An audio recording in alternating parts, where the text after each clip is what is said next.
Right, ఇక super exclusive news చూద్దాం. National politics లో ఇప్పుడు AP deputy CM Pawan Kalyan comments hot topic గా మారాయి. 12 ఏళ్ల పొలిటికల్ జర్నీలో ఎన్నో ఆటుపోట్లు ఎదుర్కొని ఇప్పుడు ఎన్డీఏ కూటమిలో ఒక కీ ప్లేయర్గా మాస్ లీడర్గా ఎదిగిన పవన్ మాటలకు జాతీయ స్థాయిలోనే మంచి వెయిట్ ఉంది. 2024 ఎలక్షన్స్లో బీజేపీ 240 సీట్లకు మాత్రమే పరిమితం కావటం, యాంటీ ఇన్కంబెన్సీ పెరుగుతోందన్న విమర్శల నేపథ్యంలో భోగాపురం సభలో పవన్ చేసిన కామెంట్స్ ఎన్డీఏ శ్రేణుల్లో కొత్త జోష్ని నింపాయి. మోదీ ఇన్విన్సిబుల్ అని ఆయన వద్దనుకునేంత వరకు ఆయనే పీఎం అని పవన్ ఫుల్ కాన్ఫిడెన్స్తో చెప్పారు.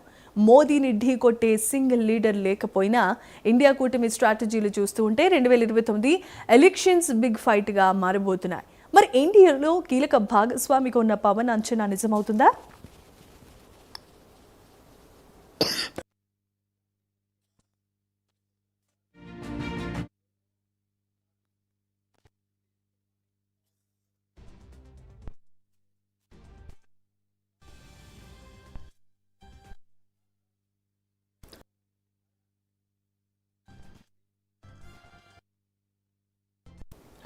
రైట్, ఇక ఈ సూపర్ ఎక్స్క్లూసివ్ సంబంధించిన మరిన్ని అప్డేట్స్ అందించడానికి మా correspondent Vasu, associate editor Vasu ఉన్నారు. వాసు, జమీమా, గత 2 రోజుల క్రితం భోగాపురంలో జరిగినటువంటి భోగాపురం ఎయిర్పోర్ట్ అల్లూరు సీతారామరాజు అంతర్జాతీయ విమానాశ్రయం ప్రారంభోత్సవ సందర్భంలో పవన్ కళ్యాణ్ చేసినటువంటి వ్యాఖ్యలు గత 2 రోజులుగా కూడా 2 తెలుగు రాష్ట్రాలను ఊపేసినప్పుడు కూడా ఇప్పుడు జాతీయ స్థాయిలో కూడా చర్చనీయాంశంగా మారినాయి. పవన్ కళ్యాణ్ మాట్లాడిన మాటలు ప్రధాని నరేంద్ర మోడీ కోసం మాట్లాడిన మాటలు ఎన్డీఏలో చాలామంది కేంద్ర మంత్రులు అవ్వచ్చు, లేకపోతే ఎంపీలు అవ్వచ్చు, అందరూ కూడా చర్చించుకునే పరిస్థితి ఏర్పడింది. ఎందుకంటే ఎంతో అవగాహనతో పవన్ కళ్యాణ్ చేసినటువంటి వ్యాఖ్యలు ఇప్పుడు అక్కడ జోష్ నింపే, ఎన్డీఏలో కొత్త జోష్ నింపే అని చెప్పొచ్చు. ఎందుకంటే ఇటీవల కాలంలో గత దాదాపు పవన్ కళ్యాణ్ 12 ఏళ్లుగా పార్టీని బలోపేతం చేసుకుంటూ అనేక అవమానాలు ఎదుర్కొంటూ వైసీపీ వంటి పార్టీ నేతలతో కుటుంబాన్ని కూడా తిట్టించుకుని అనేక సార్లు రోడ్డెక్కి విమర్శించుకుని అనేక ఇబ్బందులు పడి పార్టీని బలోపేతం చేసి ఈరోజు డిప్యూటీ సీఎం స్థాయికి ఎదిగారు. అదేవిధంగా ఎన్డీఏ ప్రభుత్వం రావడంలో మన ఆంధ్ర రాష్ట్రంలో ఎంత కీలక పాత్ర పోషించారో అందరికీ తెలుసు. ఎందుకంటే పొత్తు ఏర్పడటానికి కేంద్రంతో బీజేపీతో పొత్తు ఏర్పడటానికి ఇటు జనసేన కానీ, టీడీపీ కానీ, బీజేపీ కానీ కలిసి పోటీ చేసేందుకు చాలా కీలక పాత్ర పోషించారు పవన్ కళ్యాణ్. ఆ పాత్ర పోషించకపోయింటే ఒక్కసారి ఊహించుకుంటే కేంద్రంలో పరిస్థితి ఎలా ఉండేది అనేది అది ప్రధానమంత్రి నుంచి కేంద్ర మంత్రులు అందరికీ తెలుసు.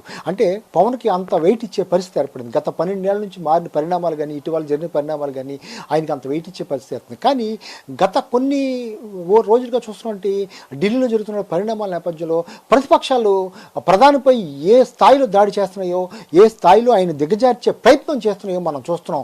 అటువంటి నేపథ్యంలో ఇక్కడ జరిగినటువంటి భోగాపురంలో జరిగినటువంటి ఎయిర్పోర్ట్ ప్రారంభోత్సవ సభ చాలా కీలకంగా మారింది. ఇక్కడ ప్రసంగాలు కూడా కీలకంగా మారినాయి.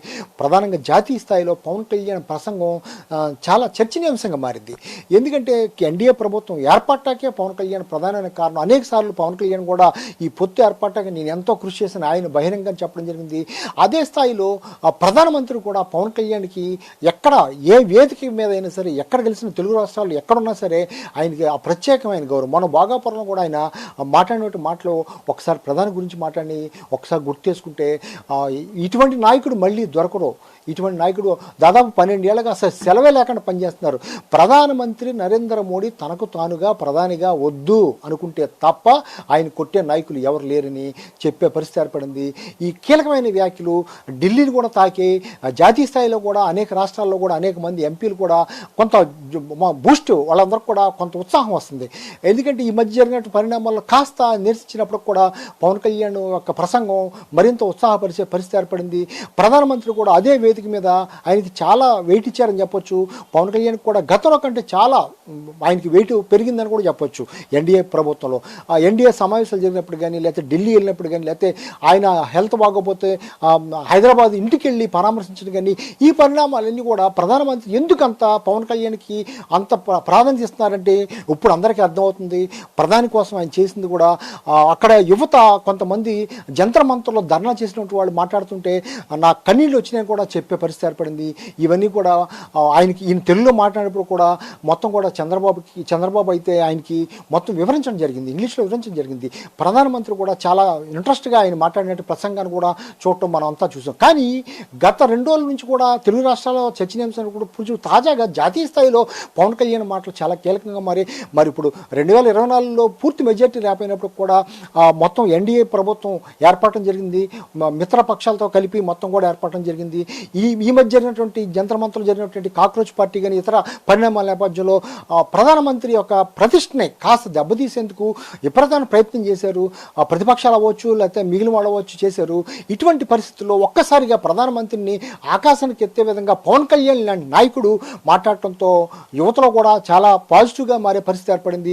మనం చూడొచ్చు సోషల్ మీడియాలో కూడా గత కొన్ని రోజులుగా ప్రధానమంత్రి క్షమాపణలు చెప్పేవారి సంఖ్య కూడా పెరిగిపోయింది. ఆ రోజు తప్పు చేసాం మేమని. అంటే పవన్ కళ్యాణ్ యొక్క ప్రసంగం ఎంత కీలకమైందో ఒకసారి మనం అర్థం చేసుకోవచ్చు. మరి ఇప్పుడు 2024 నుంచి 2029కి పవన్ కళ్యాణ్ చేసినటువంటి ఈ మొత్తం కూడా ఇటువంటి కామెంట్లు ఏ స్థాయికి తీసుకెళ్ళబోతున్నాయి, తిరిగి మళ్ళీ ఎన్డీఏ కూడా తప్పనిసరిగా రాబోతుందా? ఆయన చెప్పడం జరిగింది తప్పనిసరిగా ఈ ప్రభుత్వాలు 15 ఏళ్ల పాటు తమ మైత్రి కొనసాగుతుందని అనేక సందర్భాల్లో చెప్పడం జరిగింది. మరి పవన్ కళ్యాణ్ ఇప్పటికే ఈ వ్యాఖ్యల పట్ల ప్రధాని ఒక విధంగా హర్షం వ్యక్తం చేసినప్పుడు కూడా ఎన్డీఏలో ఉన్నటువంటి చాలా కీలక నేతలు ఆ ప్రధాని గురించి పవన్ కళ్యాణ్ చేసినటువంటి వ్యాఖ్యల పట్ల వాళ్ళు కూడా హర్షం వ్యక్తం చేస్తున్నారు. మరి భవిష్యత్తులో ఏం జరగబోతుంది, పవన్ కళ్యాణ్ చెప్పిన జోస్యం తప్పనిసరిగా జరగబోతుందా? అంటే ప్రధానికి ఆయన ఎక్కడా కూడా నాకొద్దు ఈ పదవి అని ఆయన దిగిపోతే తప్ప ఆయన ఎవరో కూడా దించలేరు, ఎవరో కూడా కొట్టలేరు. ఇటువంటి నాయకుడు దేశంలోనే లేరని ఒక స్టేట్మెంట్ ఇచ్చే, చాలా ధైర్యంగా ఒక స్టేట్మెంట్ ఇచ్చే పరిస్థితి ఏర్పడింది. దేశ ప్రజల్లో కూడా ప్రధాని పట్ల ఉన్న అపారమైన నమ్మకం కూడా ఆ పవన్ మాటలో కూడా కనిపించింది. మరి ఈ పరిస్థితుల్లో రానున్న కాలంలో ఎటువంటి పరిణామాలు, రాజకీయ పరిణామాలు చవి చూడాల్సి వస్తూ వేచి చూడాలి. ఏదైనప్పుడు కూడా ప్రస్తుతం పవన్ కళ్యాణ్ చేసినటువంటి వ్యాఖ్యలు అయితే జాతీయ స్థాయిలో చర్చనీయాంశంగా మారే అని చెప్పొచ్చు. Jemimah, right, thanks for the updates.